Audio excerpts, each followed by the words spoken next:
Chers frères et sœurs, bienvenue une fois de plus à notre émission d'aujourd'hui.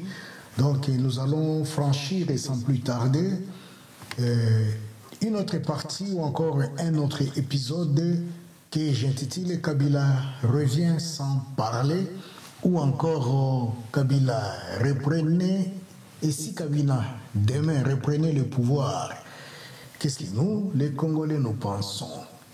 Voilà, ce sera ça notre sujet d'aujourd'hui et nous allons essayer un peu d'en parler, essayer un peu de décortiquer, essayer un peu de comprendre. Je m'appelle Odon Boulamba, je suis le présentateur de ce programme et je vous invite à être avec moi pendant ces quelques temps afin que nous puissions nous partager cette nouvelle nourriture qui a son choix et puis son goût unique. Voilà, sans plus tarder, donc nous allons avancer. Eh bien, comme je l'ai dit, si j'intitule ce paragraphe ou encore cet épisode, et si demain Kabila reprenait le pouvoir. Waouh! Alors, bonjour à toutes et à tous et bienvenue sur Africa Daily Report, que j'appelle aussi Afrique sans masque. Ici, nous ne commentons pas l'écume des choses. Ici, on ne suit pas les rumeurs, on les interroge. Donc, nous plongeons sous la surface. Ici, on n'écrit pas. On n'écrit pas avec la foule, comme tout le monde le fait, mais on lit entre les silences.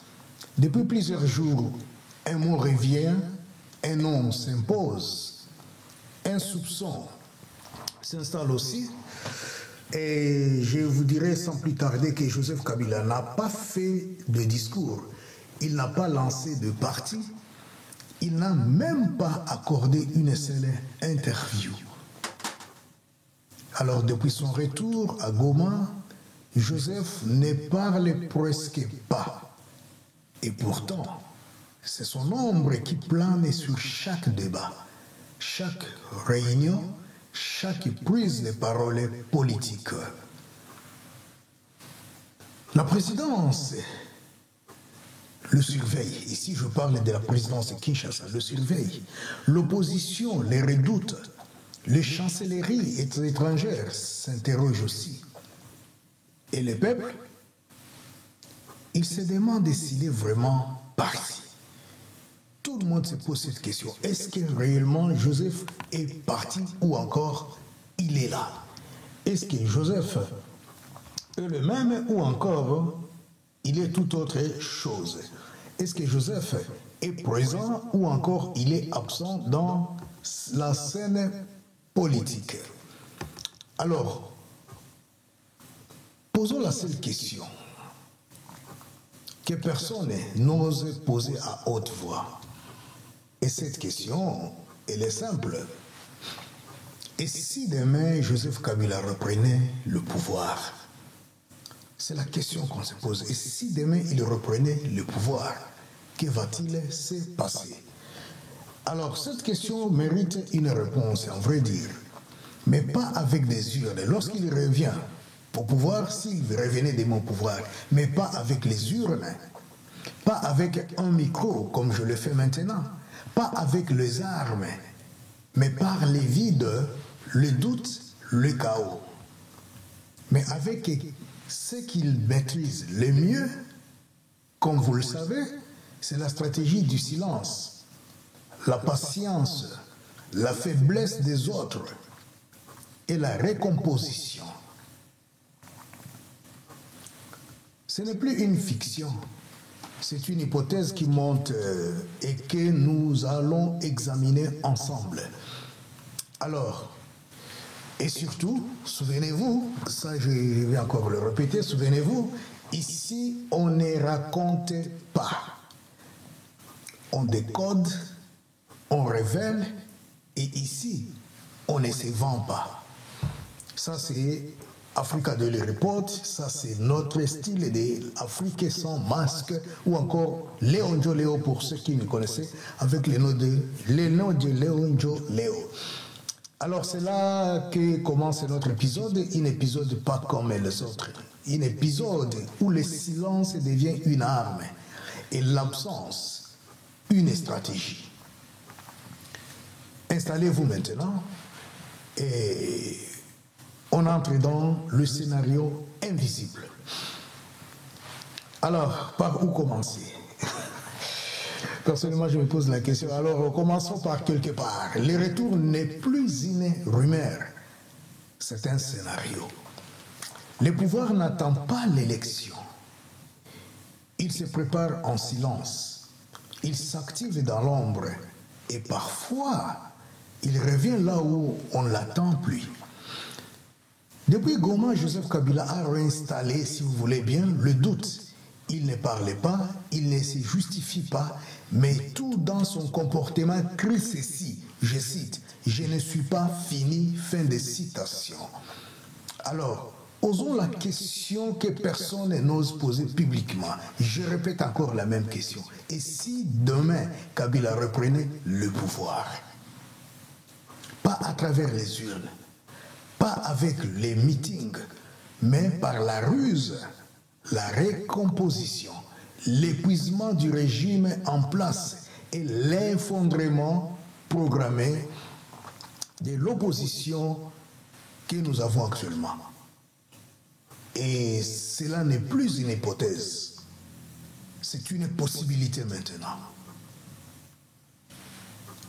Avançons avec quelques scénarios. Je vais prendre par exemple le scénario invisible. Ce que Kabila a mis en place n'est pas une campagne. Croyez-moi, c'est une mécanique. Un engrenage politique sans slogan, sans pancarte, mais avec des leviers d'influence partout où l'État est absent. Donc il a compris une chose essentielle. Le pouvoir, ce n'est pas d'avoir la fonction, c'est d'être celui qu'on consulte, même quand il n'est pas là.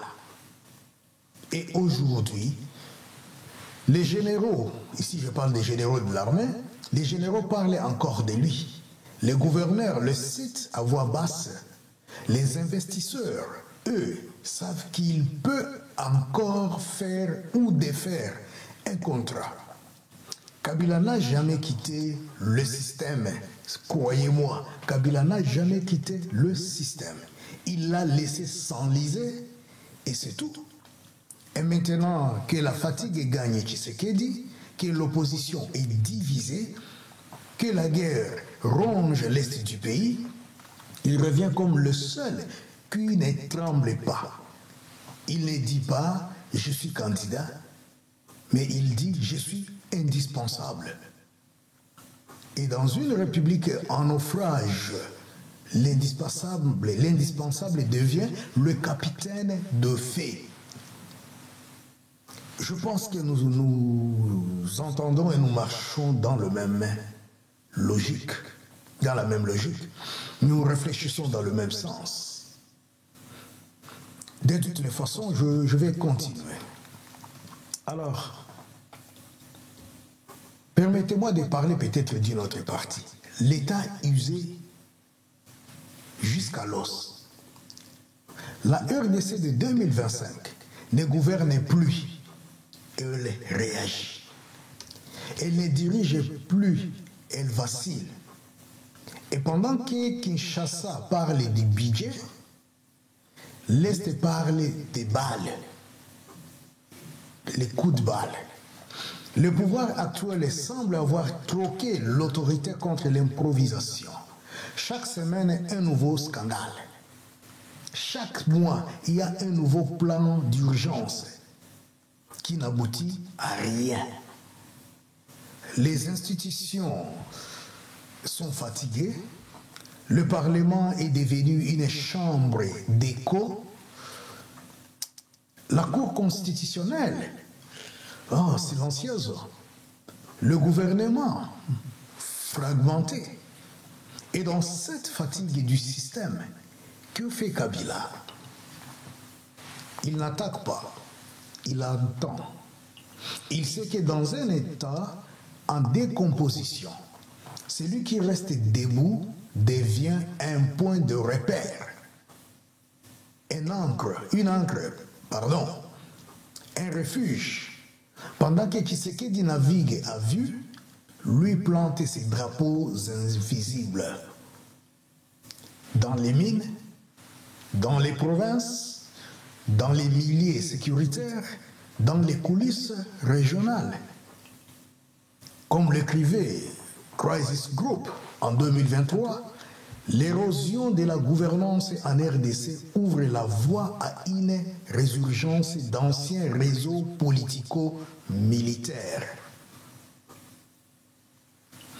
Quand le chaos devient la norme, les Congolais ne cherchent plus un héros, mais un habitué du désordre.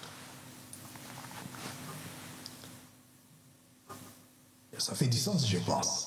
Alors, avant de continuer, avant que nous ne puissions pas vraiment chauffer nos têtes, je vais vous poser une petite question que j'appellerai question publique. Selon vous, que prépare vraiment Kabila à Goma? A. Une stratégie d'influence silencieuse. B. Une médiation imposée. C. Un retour par effondrement. D. Un accord pour amnistie. Et choisissez une réponse parmi les 5 points et puis écrivez simplement A, B, C, D dans les commentaires et ça va aller.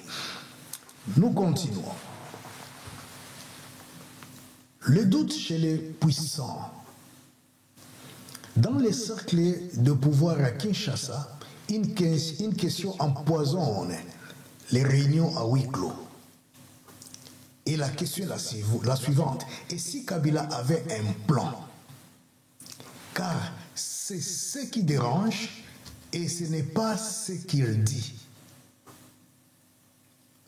Et ce qui dérange, ce n'est pas réellement ce que Kabila dit. Il ne dit presque rien. C'est ce qui l'inspire. C'est ce qui l'inspire. Dans les chancelleries occidentales, on hésite. Faut-il les condamner ou les garder en réserve au cas où Tshisekedi échouerait à ramener la paix? À Doha, à Nairobi, à Kigali, les contacts s'activent. Certains se rappellent que Kabila savait négocier. D'autres n'oublient pas qu'il a gardé des hommes clés dans l'armée, les finances, la diplomatie. Ainsi de suite. Une note confidentielle de l'Union africaine de février 2024 évoquait déjà les noms de Kabila, restait incontournable dans toute perspective de déstabilisation de la RDC. Et ce doute devient puissance. Car dans une crise prolongée, le simple fait d'incarner une alternative vous donne du poids. Et si demain la RDC implose, ce ne sera pas vers Tshisekedi que les regards ne se tourneront. Pas du tout. Ce sera vers celui qui est déjà là, discret, positionné, stable dans l'instabilité. Je pense que nous nageons dans le même sens. Et avec vous, si vous êtes encore là avec moi, vous comprenez ce que je veux dire. Alors, je vais parler un peu de l'échiquier invisible, si vous me permettez. Alors, l'échiquier invisible. Que dire de ça? La politique congolaise n'est plus, en vrai dire, n'est plus un parlement. Ce n'est plus une présidence, c'est un échiquier invisible. Et Kabila, vieux joueur des parties longues, vient de déplacer une pièce essentielle. Goma n'est pas une cachette, pas du tout. Pas du tout. Goma n'est pas une cachette, c'est un pivot géostratégique, une salle d'attente pour les survivants du pouvoir. un carrefour, si vous voulez bien, diplomatique, plus fréquenté que les couloirs du palais de la nation.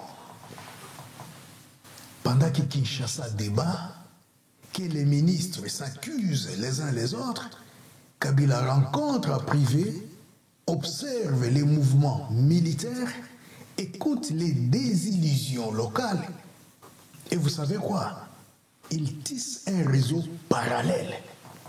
Et ce réseau ne dit pas son nom, mais il parle aux bonnes personnes, aux officiers frustrés par Kinshasa, aux anciens chefs de guerre prêts à se reconvertir,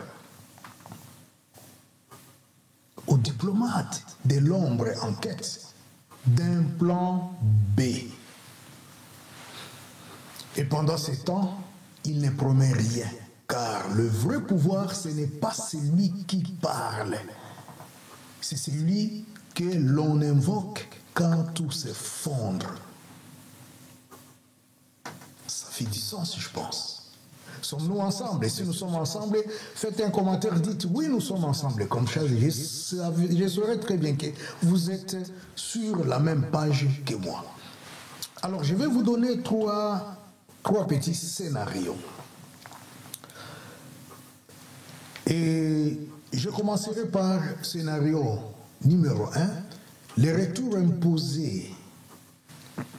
Kigali et ses partenaires internationaux exigent une médiation. Qui mieux que Kabila pour parler à tout le monde sans appartenir à personne? Il devient le négociateur par défaut. Une pièce de stabilité dans un échiquier devenu chaotique. Et ce rôle, même sans mandat officiel, lui rend une légitimité que les urnes n'auraient plus pu lui offrir. Croyez-moi, c'est ça. Scénario 2. Le procès piégé. Le pouvoir lance un procès, mais ce procès se retourne contre lui. Kabila devient victime, symbole, rassembleur des frustrés. Chaque accusation devient une tribune, chaque juge devient un messager de sa cause, et l'Est s'enflamme. L'armée se divise. En vrai dire, ce n'est plus de la justice, c'est un baril de poudre. Scénario 3. Le pourrissement contrôlé. Personne ne tranche. Personne n'agit. Kabila reste à Goma et c'est tout. Les regards s'habituent. Les chaînes s'arrêtent de commenter. L'opinion s'endurcit, s'endort ou se déchire. Et sans faire un geste de plus, il devient l'alternative naturelle au chaos de Kinshasa. Dans chacun de ces scénarios, il y a un gagnant discret, Joseph Kabila. Mais il y a aussi un perdant évident, la souveraineté de Kinshasa. Je n'entre pas trop en profondeur, je m'arrête là. Partie 6. Permettez-moi de parler un peu de l'opposition piégée et les Congos recomposés. Je vous ai parlé hier de l'opposition, je vais encore y toucher juste un tout petit peu. Alors, l'opposition congolaise voulait faire tomber Tshisekedi, ça c'est sans faute. Mais elle n'avait ni leader, ni stratégie, ni souffle populaire. Et pendant qu'elle se querelle pour une plateforme, Kabila, lui, a reconstruit une architecture parallèle. Il ne s'affiche à aucune réunion de l'opposition. Mais, dans le fait, il les enterre toutes. Car face à la crise de légitimité, face à la guerre de l'Est, face à la fatigue généralisée du peuple, celui qui offre l'image de résistance froide, des calculs froids, des retours froids, les cadres politiques hésitent. Rester dans l'opposition molle ou rejoindre ces fantômes politiques revenus hanter les couloirs du pouvoir. Le Congo est en train de se recomposer. D'un côté, Kinshasa fatigué, contesté, de plus en plus illisible. De l'autre, l'ombre de Goma, silencieuse mais lisible. Entre les deux, un peuple sans boussole. Un peuple cuit, comme le disait un habitant de Bukavu, interrogé par le RFI, je cite, « ne veut plus rêver, mais juste vivre sans peur ». Fin de citation. Ce que Kabila propose, ce n'est pas une élection. Ce n'est pas un projet de société. C'est une architecture du vide, une stratégie du silence, un appel d'air dans un désert de vision. Pour ne pas vous prendre beaucoup de temps, je vais faire une petite conclusion. Ceux qui ne voient pas l'ombre sont déjà dans les noirs. Pendant que certains reviennent, ou encore pendant que certains rient, pour ne pas parler de revenir, pendant que certains rient du retour de Kabila, pendant que d'autres rêvent de le juger, lui occupe les angles morts. Il ne se bat pas pour le pouvoir, il attend que le pouvoir lui-même tombe en panne. Et cette panne, elle est proche. Je vais vous donner les dictons d'aujourd'hui. Un tigre n'a pas besoin de rugir pour que la savane se vide. Et dans la version populaire, je dirais que quand le feu revient dans la cuisine, c'est rarement pour faire du thé. Fin de citation. Alors, Joseph Kabila n'a pas changé, mais le Congo a reculé. Et c'est dans ces reculs que son ombre trouve une place. Ce n'est donc pas à Kabila qu'il faut poser la question, mais à nous qui préparent l'après. Qui prépare l'après? Et que ferons-nous si ceux que nous avons chassés deviennent les derniers à rester debout? Et surtout, souvenez-vous, ici on pense, ici on révèle, et ici on ne se vend pas. C'était la voix de Odon Boulamba, et je vais vous quitter tout en vous disant que voilà, nous avons une autre série qui va suivre, c'est-à-dire ça serait peut-être le dernier épisode, pour parler de ces pouvoirs fantômes que Kabila est en train de fabriquer à l'est du pays. Et je vais parler de cette 7e partie et ça serait tout. S'il y aura d'autres choses qui vont se soulever, peut-être je vais encore reprendre pour parler plus. Mais sentez-vous libre de poser des questions ou encore de proposer un sujet que vous voulez que je puisse expliquer dans les sens profonds, mais pas très profonds. Et c'est là pour éclairer l'opinion, pour éclairer le peuple congolais et puis lui assister aussi. C'est ça ma petite contribution. Alors, nous allons parler prochainement de la nouvelle alliance de l'Est vers un coup invisible.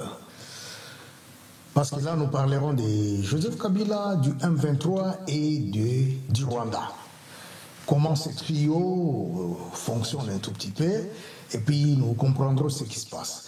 Alors, une fois de plus, merci beaucoup pour votre attention particulière.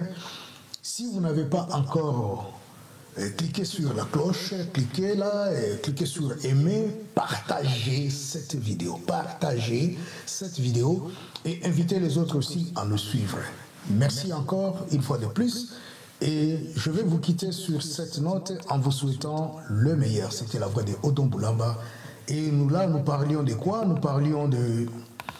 Et si demain Kabila reprenait le pouvoir? C'était notre topic d'aujourd'hui. Et j'espère bien vous revoir dans les prochaines heures. Merci beaucoup, au revoir et à la prochaine.